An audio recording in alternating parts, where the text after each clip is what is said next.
বাজে এখন কটা জানো? বাজে এখন 11টা 10, আর আমরা এখন রান্না করছি।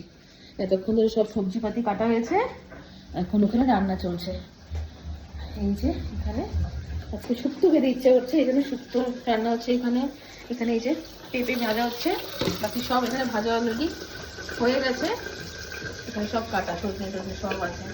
আর এখানে একটু হালকা করে একটু মাটন এনেছিলাম, একটু মাটন রান্না করছি।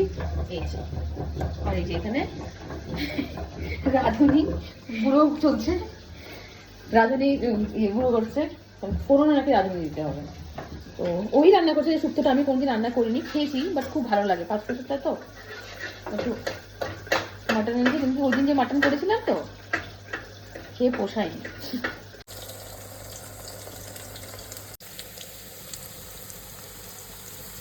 এখানে আমার প্রেসার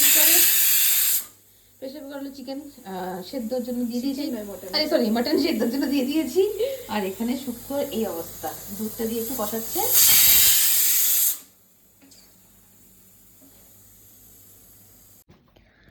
বাজে এখন এক্সাক্ট 1:45, আর আমরা খেতে এক্ষুনি জাস্ট বিছানায় আসলাম। যাই হোক, আজকের ব্লগটা এখানেই শেষ করছি। যদি কিছু ভালো লেগে থাকে তাহলে অবশ্যই তোমরা যাওয়ার আগে একটু লাইক করে দেবে, একটা শেয়ার করে দেবে। আর যারা যারা আমার পেজটা এখন ফলো করে না, অবশ্যই তোমরা একটু পেজটা ফলো করে দিও। সবাই ভালো থেকো, সুস্থ থেকো, টাটা।